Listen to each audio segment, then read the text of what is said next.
आज हम 10th standard का प्रोबेबिलिटी चैप्टर कॉन्सेप्ट और एग्जांपल के साथ समझने वाले।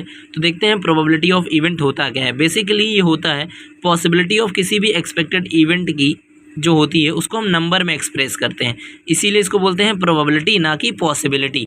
ठीक है, तो जो प्रोबेबिलिटी होती है उसको हम लोग फ्रैक्शन और परसेंटेज में दिखाते हैं। ठीक है, मान लेते हैं कोई इवेंट है जो कि एक्सपेक्टेड इवेंट है ए हमारे पास। ठीक है, उसकी प्रोबेबिलिटी जो होती है हम दिखाते हैं पी ऑफ ए से। थोड़ा और डीप में समझाते हैं हम आपको।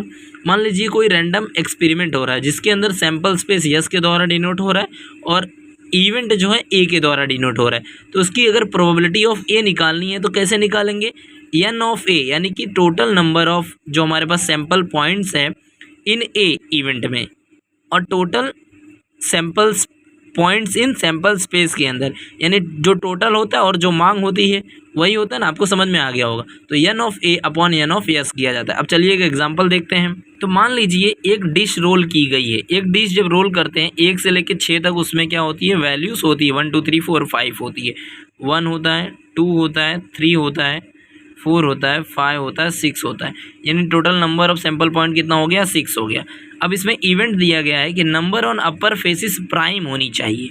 प्राइम यानी कि जो खुद अपने पहाड़े में आए। तो 1 तो अपने पहाड़े में भी आता है, बट 1 को प्राइम कंसिडर नहीं किया जाता क्योंकि प्राइम नंबर जो मल्टीपल ऑफ, नहीं हम इतना डीप में नहीं जाएंगे, हमें इतना ही पता है कि जो अपने पहाड़े में आए, जैसे 2 को ले लिया, 3 को ले लिया, 5 को ले लिया। ठीक है, क्योंकि 1 तो सबके पहाड़े में आ जाता है ना।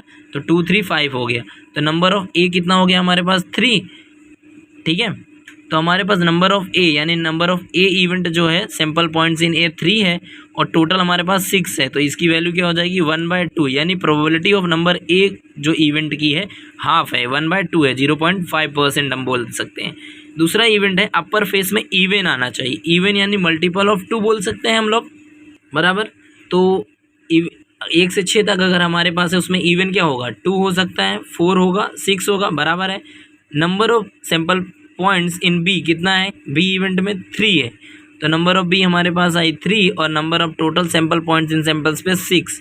ये भी कितना होगा, 1/2 आ सकता है। ठीक है, तो वीडियो अच्छी लगी तो लाइक कर देना, हमारे चैनल को सब्सक्राइब कर देना है ना। ऑल सेट बोर्ड में अगर आपको अच्छे मार्क्स लेके आना है तो हमारे चैनल पे मैथ्स की वीडियो डेली अपलोड होती है, हर चैप्टर से रिलेटेड हमने डाल दिया है। ठीक है, हमारी एक लास्ट चैप्टर बाकी है जो है फाइनेंशियल प्लानिंग, वो भी जल्दी ही हो जाएगी। अलजेब्रा हमने कंप्लीट कर दिया है और हम लोग ज्योमेट्री पे जाने ही वाले हैं।